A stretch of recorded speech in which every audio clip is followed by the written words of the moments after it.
Welcome to Nisha classes at UK. हम आपको GS के सेशन में करवा रहे हैं हिस्ट्री, ठीक है। और हिस्ट्री में कल हमने आपको मॉडर्न करवाई, उससे पहले मिक्स करवाई। आज भी हम मिक्स क्वेश्चन लेके आए हैं और आपसे हमने बोला है कि हम आपको क्या करवाएंगे, 200 क्वेश्चन के आसपास हिस्ट्री करवाएंगे। तो लगभग 20 क्वेश्चन हम आपके लिए डेली लेके आते हैं। 4 से 5 क्लास हमारी हो चुकी है, आज उसके बाद की क्लास है, ठीक है। तो यानी 10 से 12 क्लास में आपका जो है हिस्ट्री 200 क्वेश्चन आपका कंप्लीट हो जाएगा। जो मेन एग्ज़ाम में पूछे जाते हैं वही क्वेश्चन हम आपको करवा रहे हैं। और आज तो जितने क्वेश्चन मैं आपको ले आई हूँ ना, वो सारे आपके जान पहचान के क्वेश्चन हैं, ठीक है। हालांकि मैं आपको इतना बता दूँ कि अब जो एग्ज़ाम का पैटर्न है उसमें हिस्ट्री में जाने पहचाने क्वेश्चन थोड़ा सा कम आते हैं। अगर आप अच्छा स्कोर करना चाहते हैं, आप कंपटीशन में बने रहना चाहते हैं, आप सेलेक्ट होना चाहते हैं, तो थोड़ा सा आपको लीक से हट के क्वेश्चन तो करने पड़ेंगे। लेकिन फिर भी कई बार ऐसा होता है कि हमारे जो ट्रेंड में क्वेश्चन चल रहे होते हैं वही एग्ज़ाम में पूछ लिए जाते हैं। तो आज वही क्वेश्चन मैंने लिए हैं जो मोस्टली क्या होते हैं, ट्रेंडिंग क्वेश्चन होते हैं, ठीक है। 20 क्वेश्चन मैं आपको करवाऊँगी आज। चलिए पहला क्वेश्चन देखते हैं। 1858 के अधिनियम के अनुसार भारत किसके अधीन शासित होना था जब 1857 का भारत का स्वतंत्रता संग्राम हो जाता है, ठीक है। जिसको हम क्या बोलते हैं, 1857 का विद्रोह बोल दीजिए, किसी ने उसको बोला 1857 का भारत का प्रथम स्वतंत्रता संग्राम बोल लीजिए, जो भी था 1857 का संग्राम होता है। उसके बाद क्या होता है कि जो पहले से चली आ रही व्यवस्था थी भारत में, वो पहले क्या थी, कंपनी का शासन भारत में चलता था, ठीक है। अब क्या हुआ, 1858 का जो अधिनियम आया उसके बाद चीज़ें बदल गई। तो बदली क्या, भारत कंपनी के शासन से हट गया और कंपनी के साथ, तो इसका आंसर जो पहला वाला है वो नहीं होगा, ठीक है।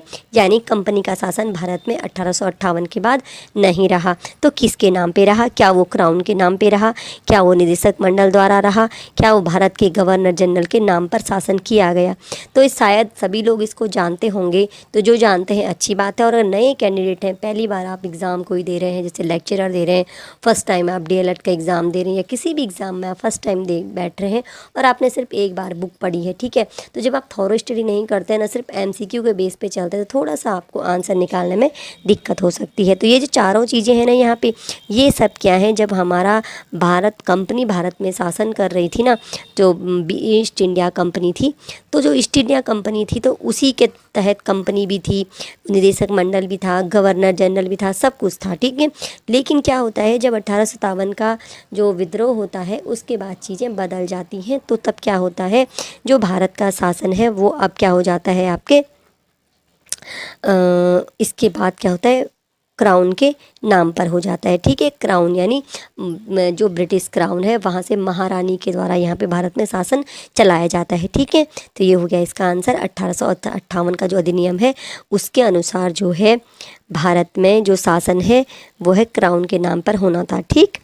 नेक्स्ट क्वेश्चन देख लेते हैं। गदर पार्टी की स्थापना कब होती है, 1913 में, 1913 में होती है गदर पार्टी की स्थापना। याद कर लीजिएगा, कभी पूछ लिया जाए एग्जाम में कि गदर पार्टी की स्थापना कब होती है। होती कहाँ पे है, सैन फ्रांसिस्को अमेरिका में। अब क्वेश्चन क्या पूछा गया है, किसके द्वारा की गई थी। होती है 1913 में, 1913 में होती है सैन फ्रांसिस्को अमेरिका में। किसके द्वारा की गई, यहाँ पे आपको 3 ऑप्शन दिए गए, मैडम भीकाजी कामा, लाला हरदयाल, श्यामजी कृष्ण वर्मा, या ऑप्शन डी है उपरोक्त ए और बी दोनों। तो इस क्वेश्चन का सही आंसर हो जाएगा जो गदर पार्टी से संबंधित है। गदर पार्टी की स्थापना की गई थी लाला हरदयाल, ठीक है। लाला हरदयाल ने की थी आपकी सैन फ्रांसिस्को अमेरिका में। और इनके साथ एक व्यक्ति और थे जिनका नाम गदर पार्टी से संबंधित है, वो है आपके सोहन सिंह भाकना। कभी एग्जाम में 2 नाम पूछ लिए जाए तो लाला हरदयाल और सोहन सिंह भाकना ने क्या करी थी, सैन फ्रांसिस्को में गदर पार्टी की स्थापना की थी, ठीक है। मैडम भीकाजी कामा ने तो पहली बार तिरंगा फहराया था, ठीक है। और श्यामजी कृष्ण वर्मा ने लंदन में एक ईस्ट इंडिया एसोसिएशन कुछ संस्था की स्थापना की थी, ठीक है। तो ये सारे नाम, इन तीनों ने क्या किया, विदेशों में रह के काम किया था, ठीक है। तो चलिए आगे बढ़ते हैं। नेक्स्ट क्वेश्चन, पूना पैक्ट किसके बीच समझौता था। पूना पैक्ट होता है आपका 1932 में। मेन बात, पहली बात याद रख लीजिएगा, कब होता है पूना पैक्ट, 1932। अब हमें देखना है कि किसके बीच समझौता था, नेहरू और अंबेडकर, गांधी और अंबेडकर, मालवीय और अंबेडकर, या गांधी और नेहरू के बीच। ठीक है। तो ये पूना पैक्ट जो समझौता था, इस क्वेश्चन का सही आंसर हो जाता है आपका गांधी और अंबेडकर के बीच, और ये होता है 1932 में। और ये घटनाएं जब हम आपका गोलमेज सम्मेलन पढ़ रहे होते हैं ना 1930, 31, 32, तो जो ये होता है 1932 तीसरा जो गोलमेज सम्मेलन होता है, जब सांप्रदायिक पंचाट होता है ना, तो उसके तहत सांप्रदायिक पंचाट भी आते हैं। तो सांप्रदायिक पंचाट के तहत क्या हो जाता है, गांधी जी जो दलितों को कुछ स्पेशल सीटें मिल रही होती हैं, तो क्या करते हैं, गांधी जी थोड़ा सा उसमें अलग हो जाते हैं, अम्बेडकर अलग हो जाते हैं। तो उन दोनों के बीच एक समझौता होता है जिसे क्या माना जाता है, पूना पैक्ट कहा जाता है। ठीक है, ये गांधी और अम्बेडकर के बीच का समझौता है। और एक गोलमेज सम्मेलन जब हो रहे थे, उस लास्ट गोलमेज सम्मेलन की बात है। चलिए आगे बढ़ते हैं। निम्नलिखित में से किस राष्ट्रीय नेता ने 1945 के मुकदमे में आज़ाद हिंद फौज के सैनिकों का बचाव नहीं किया था? ठीक है, 1945 में जो आज़ाद हिंद फौज के सैनिक थे, ठीक है, जब नौसेना विद्रोह हुआ था 1945 में, तो आज़ाद हिंद फौज के सैनिकों को क्या कर दिया था, गिरफ्तार कर लिया गया था। ठीक है, तो उसमें से जो भारत में 3 वकीलों ने या नेताओं ने क्या किया था, कुछ नेताओं और वकीलों ने क्या किया था, इन सैनिकों का बचाव किया था। उसमें से जो 3 नाम है, वहाँ पे 3 नाम तो यहाँ पे दिए गए हैं, लेकिन एक नाम ऐसा है जिसने 1945, कहीं पे नौसेना विद्रोह भी पूछ लिया जाता है, तो उसमें आज़ाद हिंद फौज के सैनिकों का बचाव नहीं किया था। सर तेज बहादुर सप्रू, भूलाबाई देसाई, राजगोपालाचारी या जवाहरलाल नेहरू? तो इस क्वेश्चन का सही आंसर आपका है राजगोपालाचारी। बाकी सर तेज बहादुर सप्रू, भूलाभाई देसाई और जवाहरलाल नेहरू, इन तीनों ने क्या किया था, इनका सपोर्ट किया था, सैनिकों का बचाव किया था। और 3 वकीलों के नाम भी इसमें आते हैं, अगर आपको आता है तो आप कमेंट में हमें ज़रूर बताइएगा वो 3 कौन वकील थे जिन्होंने इस समय यहाँ साथ दिया था। ठीक, नेक्स्ट क्वेश्चन है, निम्नलिखित में से किस संधि ने पेशवा बाजीराव द्वितीय के स्वतंत्र अस्तित्व को समाप्त कर दिया था? कोई संधि हुई और उसके तहत पेशवा बाजीराव द्वितीय के अस्तित्व को समाप्त कर दिया गया। और ये संधियाँ कब होती हैं, जब क्या होता है, आंग्ल मराठा युद्ध होते हैं। जो पेशवा क्या थे, मराठाओं के साथ थे ना, तो जब आंग्ल मराठा युद्ध होते हैं तो उसके बाद अंग्रेजों के साथ संधियाँ होती हैं। और एक कौन सी वो संधि है जिसके तहत पेशवा बाजीराव द्वितीय का स्वतंत्र अस्तित्व समाप्त हो जाता है? क्या वो पुरंदर की संधि है, क्या वो बड़गांव की संधि है, क्या वो बसीन की संधि है, या वो सालबाई की संधि है? अगर आपने आंग्ल मराठा युद्ध पढ़े होंगे तो आप इस क्वेश्चन का आंसर अच्छे से जानते होंगे। फिलहाल मैं इस क्वेश्चन का सही आंसर आपको बता दूं, ऑप्शन नंबर सी, यानी बसीन की संधि द्वारा पेशवा बाजीराव द्वितीय के स्वतंत्र अस्तित्व को समाप्त कर दिया गया था। ठीक है, क्वेश्चन देख लेते हैं। भारत में पहला अंग्रेजी समाचार पत्र किसने शुरू किया था? 4 ऑप्शन है, बाल गंगाधर तिलक, राजा राम मोहन राय, जेम्स ए हिक्की या लॉर्ड विलियम बेंटिक? कल मैंने जो आपको क्लास करवाई थी उसमें मैंने आपको बताया भारत में पहला हिंदी समाचार पत्र कौन सा था और किसने शुरू किया था। तो उस क्वेश्चन का आंसर क्या था, उद्दत मार्तंड जो था वो भारत का पहला समाचार पत्र था हिंदी, और वो था आपका जुगल किशोर के द्वारा। अब यहाँ पर पूछा गया है पहला अंग्रेजी समाचार पत्र किसने शुरू किया। ठीक है, तो इस क्वेश्चन का सही आंसर आपका है जेम्स ए हिक्की ने। और जेम्स ए हिक्की ने कौन सा अंग्रेजी समाचार पत्र शुरू किया था, वो है आपका बंगाल गजट।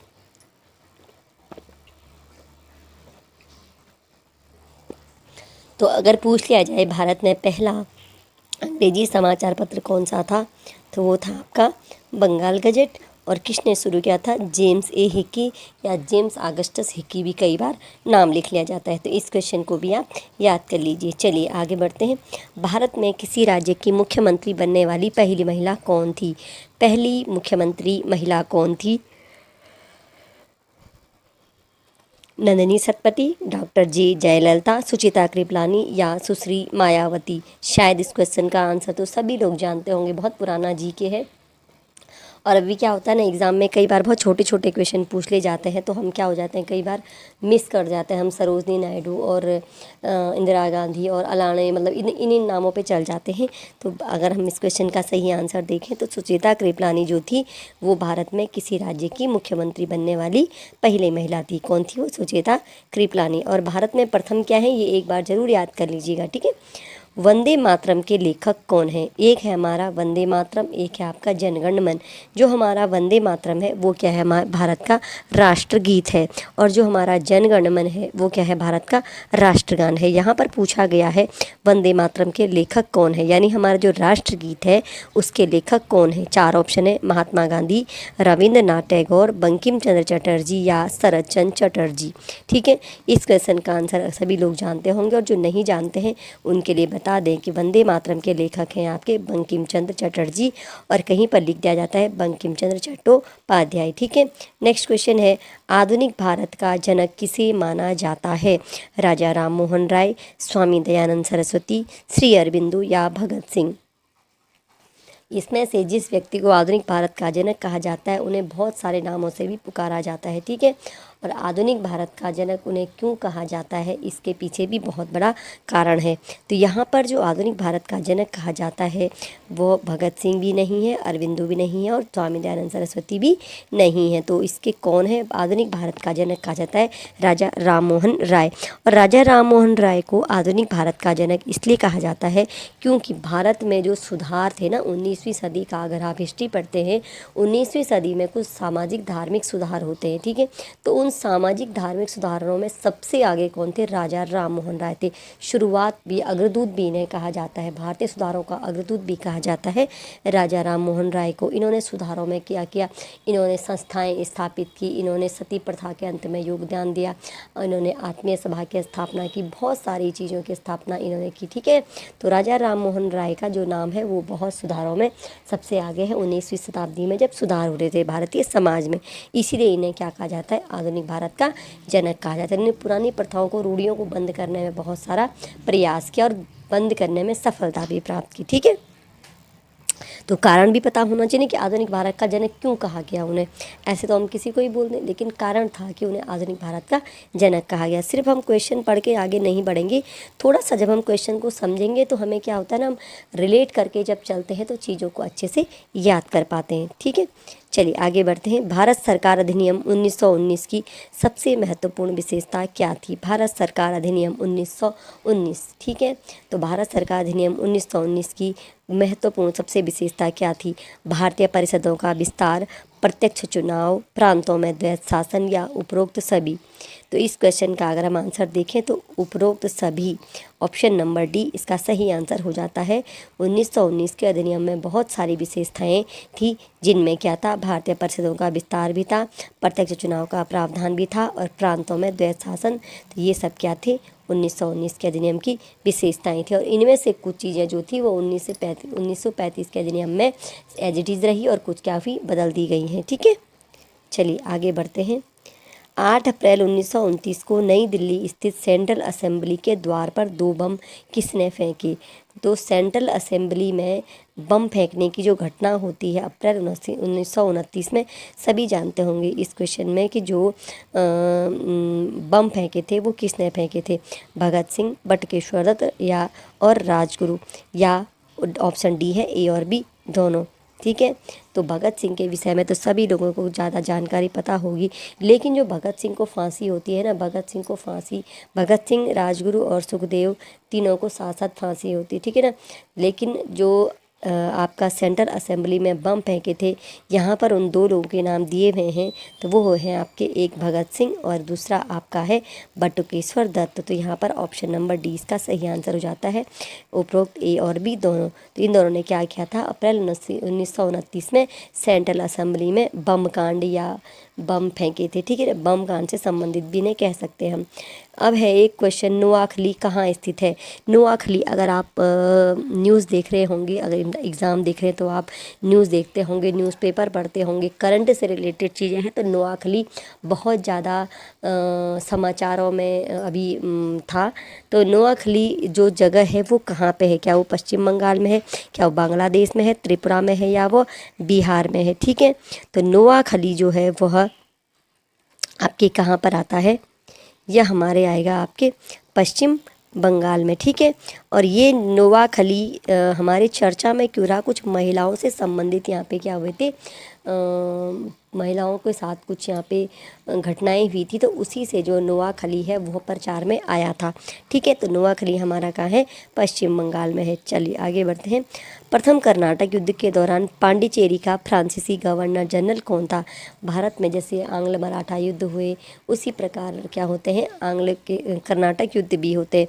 ठीक है, अब ये कर्नाटक के जो युद्ध होते हैं ना, वो होते हैं मेनली फ्रांसीसी और अंग्रेजों के बीच में होते हैं। ठीक है, तो उस समय जो पांडिचेरी का गवर्नर जनरल था जब प्रथम कर्नाटक युद्ध हो रहा था, तो कौन सा था?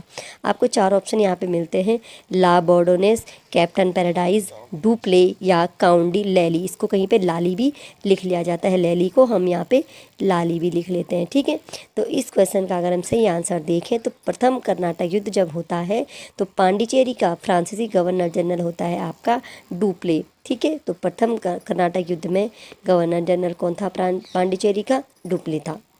ठीक, ये क्वेश्चन बार बार एग्जाम में पूछ ले जाता है और हम इन्हीं क्वेश्चन को पढ़ के नहीं जाते हैं। ठीक है ना। एक क्वेश्चन और है, 1857 के विद्रोह के प्रमुख कारणों में शामिल क्या नहीं था?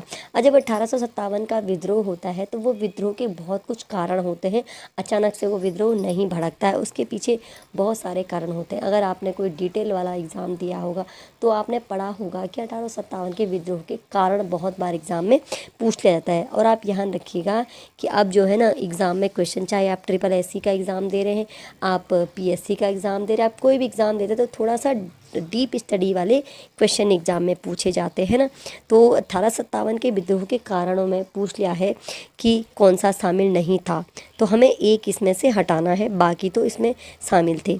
तो वो क्या, शिक्षा की नई प्रणाली थी, विधवा पुनर्विवाह अधिनियम था, भारतीय सिपाहियों का अफगानिस्तान भेजा जाना था, या भारतीय और अंग्रेजों के बीच अंतर्विवाह पर रोक लगाने वाले कानून थे। तो इतना तो सभी जानते होंगे कि जो इसमें आपका है शिक्षा की नई प्रणाली, तो इसका आंसर था, मतलब उसके कारणों में शामिल था, क्योंकि अंग्रेजों की जो शिक्षा थी, जो पाश्चात्य शिक्षा थी, वो भारतीय उसके खिलाफ थे। ठीक है, दूसरा था विधवा पुनर्विवाह अधिनियम लाया गया 1856 में, उसके भी भारतीय कुछ खिलाफ थे कि हमारी धार्मिक चीज़ों पर आघात हो रहा है, सामाजिक चीज़ों पर आघात हो रहा है। ठीक है, भारतीय सिपाहियों का अफगानिस्तान भेजा जाना, वो बाहर नहीं जाना चाहते थे भारतीय सिपाही। तो ये 3 तो उसके कारण थे 1857 के विद्रोह के। लेकिन जो आपको चौथा ऑप्शन दिखाई दे रहा है ना, भारतीय और अंग्रेजों के बीच अंतर्विवाह पर रोक लगाने वाले कानून, तो ये बिल्कुल भी 1857 के विद्रोह में शामिल नहीं था। इस प्रकार ये 3 ABC तो क्या है, उसके कारण थे, D वाला इसका कारण नहीं था। चलिए आगे बढ़ते हैं। फिर है, मोहम्मद बिन कासिम ने निम्नलिखित में से किस ईस्वी सन में सिंध पर विजय प्राप्त की थी? ठीक है, मोहम्मद बिन कासिम ने भारत में आक्रमण किया था, और ये पहला जो था भारत पे आक्रमण करने वाला विदेशी, इसको कुछ कहा जाता है, ध्यान नहीं आ रहा है ना, अरब, पहला अरब जो आक्रमणकारी था वो था मोहम्मद बिन कासिम। तो मोहम्मद बिन कासिम ने जो भारत पे जो आक्रमण किया, सिंध पर विजय प्राप्त की, ये की थी आपके 712 ईस्वी में। किसने की थी? मोहम्मद बिन कासिम ने। बहुत बार एग्जाम में पूछ लिया जाता है, इस क्वेश्चन को आप ज़रूर याद रख लीजिएगा। अब नहीं आएगा तो ये मत कह देना कि जो आपने पढ़ाया वो आया नहीं। हम तो ट्रेंड के बेस पे कह रहे हैं कि ट्रेंड जो चलता है उसमें क्वेश्चन अगर पूछा जाए तो पूछ लिया जाता है आक्रमणकारी में। महमूद गजनी ने निम्नलिखित में से किस प्रसिद्ध मंदिर पर धावा बोला था? ये क्वेश्चन की भाषा अलग अलग हो सकती है। महमूद गजनवी ने 17 बार किस मंदिर पर आक्रमण किया था? महमूद गजनवी ने गुजरात में किस मंदिर पर आक्रमण किया था? तो महमूद गजनवी ने जो बार बार जो आक्रमण किए वो कौन से मंदिर पे किए थे? सोमनाथ के मंदिर पे आक्रमण किए थे महमूद गजनवी ने। और यहाँ की जो मंदिर की जो मूर्तियाँ थी, मंदिर की जो चीज़ें थी, वो कहाँ लगाया उसने? इसने मक्का मदीना की मस्जिद की सीढ़ियों पर उन्हें लगवाए। ठीक है, तो इस तरह का आक्रमणकारी था ये। चलिए, फिर है, तराइन की दूसरी लड़ाई में पृथ्वीराज को किसने पराजित किया था? पहले तो हम जान लें कि तराइन की लड़ाई किस किस के बीच हुई थी। तो तराइन की लड़ाई होती है आपके पृथ्वीराज चौहान, भारत में है पृथ्वीराज चौहान, और पृथ्वीराज चौहान के साथ लड़ाई करने आता है भारत बाहर से एक आक्रमणकारी। ठीक है, तो पहले आता है महमूद गजनवी, फिर आता है आपका मोहम्मद गौरी। तो जो तराइन की लड़ाई होती है वो होती है मोहम्मद गौरी और आपके पृथ्वीराज चौहान के बीच में। सब पहली बार जो तराइन की लड़ाई होती है वो होती है आपके 1191 में ईस्वी में। ये भी पृथ्वीराज चौहान और मोहम्मद गौरी के बीच में। इस युद्ध में क्या होता है, पृथ्वीराज चौहान क्या कर देता है, मोहम्मद गौरी को हरा देता है। तो पहली वाली जो तराइन की लड़ाई होती है, आप थोड़ा और एक्स्ट्रा नॉलेज भी रख लीजिए। पहली वाली तराइन की लड़ाई 1191 में, इसमें क्या हो जाता है आपका, मोहम्मद पृथ्वीराज चौहान जो है आपका वो जीत जाता है, उसकी विजय हो जाती है। लेकिन उसके दूसरे ही साल 1192 ईस्वी में फिर से मोहम्मद गौरी पृथ्वीराज चौहान पे आक्रमण करता है और द्वितीय युद्ध में मोहम्मद गौरी क्या कर देता है, पृथ्वीराज चौहान को हरा देता है। यानी अगर हम इस क्वेश्चन को देखें तो तराइन की दूसरी लड़ाई में पृथ्वीराज चौहान को किसने पराजित किया था, तो इसका सही आंसर है मोहम्मद गौरी ने पराजित किया था पृथ्वीराज चौहान को। और तराइन की लड़ाइयाँ तो हुई ही मोहम्मद गौरी और पृथ्वीराज चौहान के बीच में थी। ठीक है, चलिए आगे बढ़ते हैं। कुव्वत उल इस्लाम मस्जिद दिल्ली में है, इसका निर्माण निम्नलिखित में से किसके द्वारा करवाया गया था। ये सल्तनत कालीन क्वेश्चन है। कुतुबुद्दीन ऐबक, अलाउद्दीन खिलजी, इल्तुतमिश या मोहम्मद आदिल शाह। 4 ऑप्शन आपको यहाँ दिए गए हैं। तो कुव्वत उल इस्लाम मस्जिद का निर्माण दिल्ली में करवाया था आपके कुतुबुद्दीन ऐबक ने। ठीक है, जो क्या था, एक सल्तनत कालीन शासक था। ठीक है ना, गुलाम वंश का शासक था कुतुबुद्दीन ऐबक। नेक्स्ट है, दिल्ली का वह कौन सुल्तान था जिसकी मृत्यु पोलो खेलते हुए हुई थी। तो पोलो खेलते हुए किसकी मृत्यु हुई थी, कुतुबुद्दीन ऐबक, अलाउद्दीन खिलजी, फिरोज शाह तुगलक या गियासुद्दीन तुगलक। 4 ऑप्शन हमारे पास यहाँ हैं। तो घोड़े पर कई बार चौगान खेलते समय पूछ लिया जाता है, घोड़े पर चौगान खेलते समय या पोलो खेलते समय जिसकी मृत्यु हुई थी, गुलाम वंश का वह शासक था, उसका नाम था कुतुबुद्दीन ऐबक। तो कुतुबुद्दीन ऐबक की मृत्यु हुई थी पोलो खेलते हुए। ठीक, और क्वेश्चन में ये भी उल्टा क्वेश्चन ही पूछ लिया जाता है कि कुतुबुद्दीन ऐबक की मृत्यु कैसे हुई थी। ठीक है, तो चलिए लास्ट क्वेश्चन है हमारा आज का। चंगेज खान ने जलालुद्दीन का पीछा करते हुए किसके शासनकाल में भारत की सीमाओं पर आक्रमण किया था। चंगेज खान भी बहुत बड़ा आक्रमणकारी था भारत में, और ये भारत में कैसे आया था, जलालुद्दीन का पीछा करते हुए। लेकिन इसने किसके शासनकाल में भारत पर आक्रमण किया था, तो गुलाम वंश की जब हमारे भारत में सत्ता चल रही थी, सल्तनत काल चल रहा था गुलाम वंश, तो उस समय इसने आक्रमण किया था। तो यहाँ पर जो इस क्वेश्चन का सही आंसर है, 4 ऑप्शन है, कुतुबुद्दीन ऐबक, इल्तुतमिश, बलबन या नसीरुद्दीन खुसरो। तो इस क्वेश्चन का जो सही आंसर है वो आपका इल्तुतमिश। तो इल्तुतमिश के शासनकाल में चंगेज खान ने भारत पर आक्रमण किया था। ठीक है, तो अगर इन क्वेश्चनों में कहीं पे कोई प्रॉब्लम है, कहीं पे कोई गड़बड़ी है तो ज़रूर कमेंट कीजिएगा, और हमसे भी अगर कहीं मिस्टेक हो जाती तो हम भी अपनी गलती सुधारने की जरूर प्रयास करेंगे। ठीक है, चलिए मिलते हैं नेक्स्ट वीडियो में।